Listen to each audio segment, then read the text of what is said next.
Heartless Dog.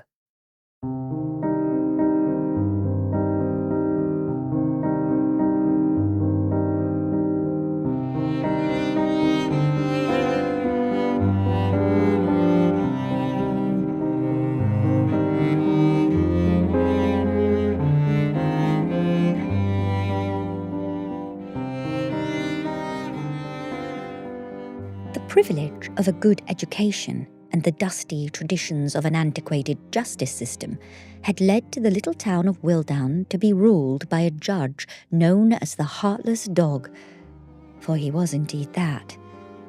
Cold, unforgiving, and devoid of all empathy. No matter how trivial the trial in question, in his court, all were deemed guilty and were convicted without mercy and with no remorse. Many believed the Heartless Dog to be dead inside, hence the idea that he was without heart. To adhere to the draconian belief that he was above the law, he even rewrote the history books, proclaiming only his word to be true. Any creature that saw fit to challenge his laws were thrown into the pits of the town's dungeon and guarded under lock and key. Sadly, it had come to pass that the Heartless Dog had created a working system as heartless as his own reflection. The desperate creatures of Wildown were doomed, prisoners in their own community, lost and destitute under the banner of the Heartless Dog's so-called high moral standards.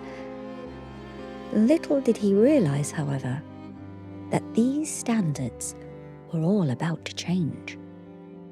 "Please, your lordship," a tiny cat begged one morning as he passed her on his way to court. "Please, sir, spare a little change for a poor and starving cat." The Heartless Dog stopped dead in his tracks and looked down with all the disgust and disdain he could muster.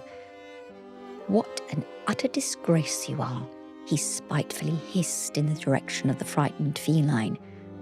"You are the very reason for the shortcomings of society's failures. You see, if you fail to plan, then you plan to fail, and you, my dear lady, are absolutely that. A failed plan. Creatures like you should be snubbed out, erased. You serve no purpose and thrive on sponging off the generosity of more intelligent beings such as myself," he finished, whipping his cloak for added effect. The tiny, helpless feline began to sob. "Oh, please, your lordship, it's not like that at all. It's just that you have raised the taxes so high I'm barely able to feed my hungry kittens, and they are suffering so.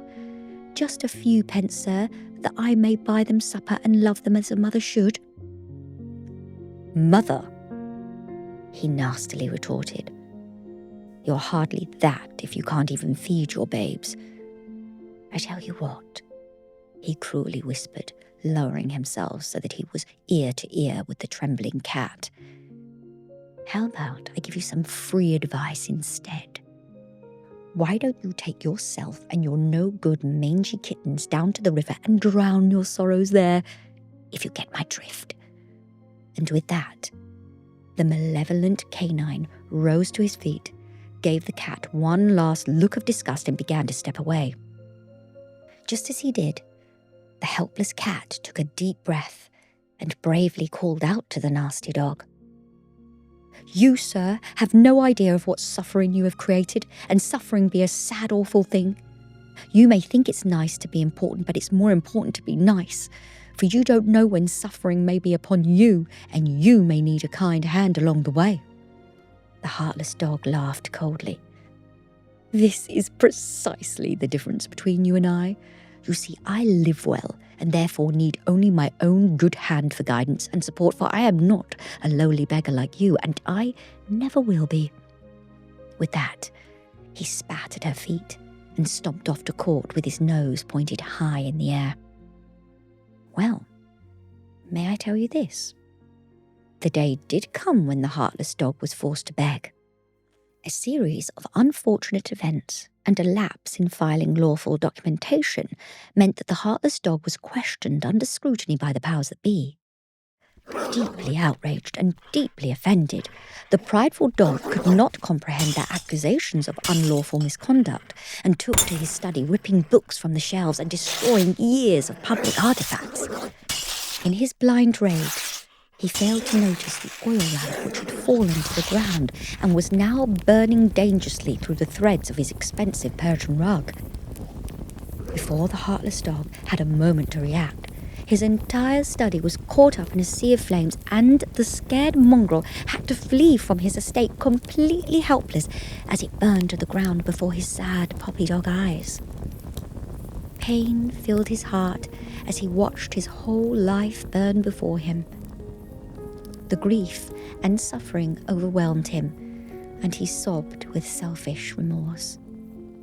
Now, without a home or a job to support his callous lifestyle, he was forced to beg, steal, and borrow until he found himself being trialed under his own laws in a court that he had once ruled. The merciless and harsh stringencies of the rules that he had written meant that he was deemed guilty on all charges and was thrown into the pits of the town's dungeon and guarded under lock and key. There, the guilty mongrel remained for the rest of his days, forced to reflect upon the suffering he had cast when living so freely as a heartless dog.